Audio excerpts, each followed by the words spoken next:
The Truth and Bill O'Reilly aren't on a first-name basis. Sometimes I wonder if they ever met.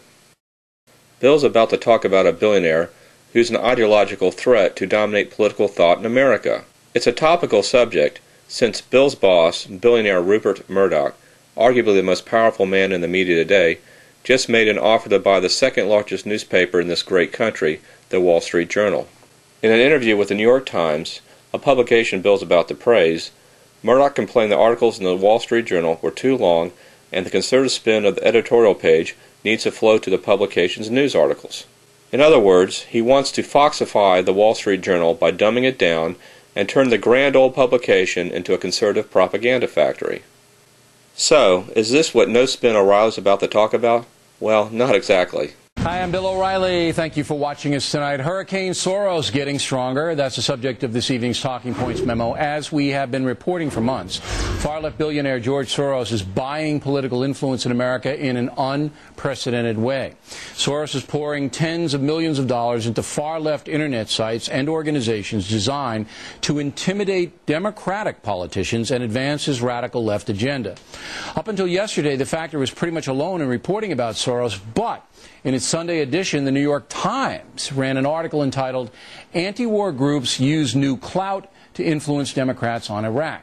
While the article doesn't mention Soros by name, it does say that every morning a cluster of anti-war, mostly far-left groups gather for a conference call with the Democratic leadership in Washington. Every morning. At the center of this cluster is the notorious Move On organization, which has received at least $5 million from Soros himself and an unknown amount from organizations he funds. Doesn't take a James Carville to figure out that Soros now has direct access to the most powerful Democrats in the nation, and they had better listen up. By the way, I want to compliment the New York Times for reporting it. Once again, Bill's only telling his viewers a fraction of the backstory. I encourage you to read the article as there's nothing alarmist about it at all. Despite Bill's spin, the article emphasizes there's a diversity of groups present. Loosely joined together under the umbrella organization Americans Against Escalation in Iraq, as the quote running in the background points out, the groups include folks like MoveOn.org, labor unions, and veterans groups. But with diversity comes tensions, as pointed out by the second quote from the article. So, the coalition is a bit fragile, and contrary to Bill's spin, with fragility comes not strength of position, but weakness. As the article clearly points out, MoveOn.org was forced to compromise in supporting Nancy Pelosi's war financing bill, even though they weren't happy with it. Which brings us to this final quote from a letter written by MoveOn.org leader Tom Matzey. In a sign he's losing ground, not gaining it, Tom's letter to the Democratic leadership expresses the fear he sees signs the Democrats in Congress are softening their position in light of President Bush's veto. Enough of me for now. Let's hear Bill sum up his hysteria. Once again, Talking Points will pinpoint the big picture for you. One billionaire and his friends, using the McCain-Feingold law and disenchantment over Iraq, are attempting to call the shots within the Democratic Party and are making strong progress. John Edwards pulled out of a debate sponsored by the Nevada Democratic Party and Fox News to curry favor with the Soros group. New Mexico Governor Bill Richardson did the same. Both men have been treated very well by FNC, but neither can survive in the presidential race without the direct help of Soros. Another, by the way, you didn't see any Republicans pulling out of the MSNBC debate, did you? Even though that network has moved sharply to the left. Most Americans have no idea who George Soros is, but he is one of the most feared men in the world. If Mike Myers didn't invent Dr. Evil, some might give Soros the moniker. In 1992, Soros made $1 billion profit by selling the British pound short, badly damaging that country.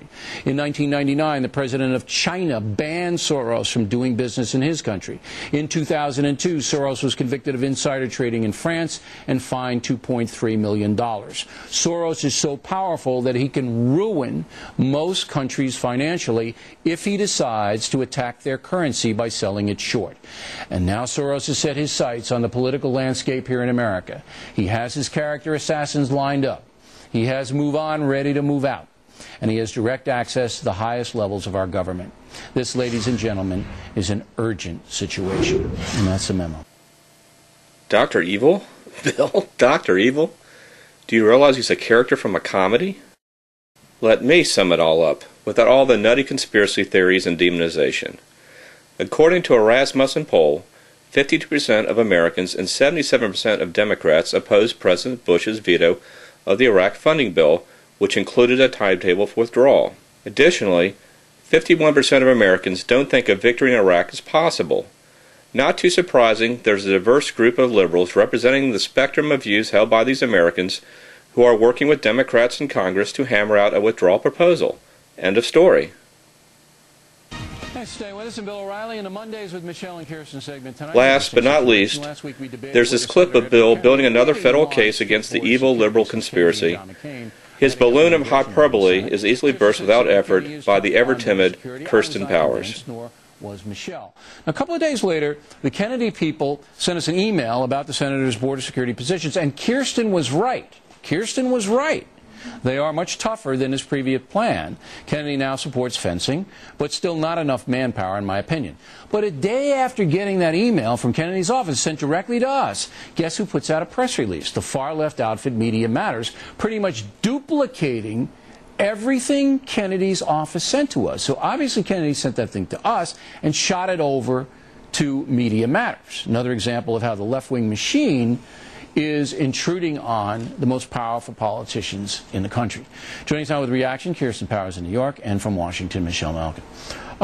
I just think it was fascinating that Kennedy's people, and we, of course, have Kennedy on anytime he wants. He doesn't come on the program, but you know, I'll admit I was wrong. I didn't think his revised plan, much tougher than I thought it was.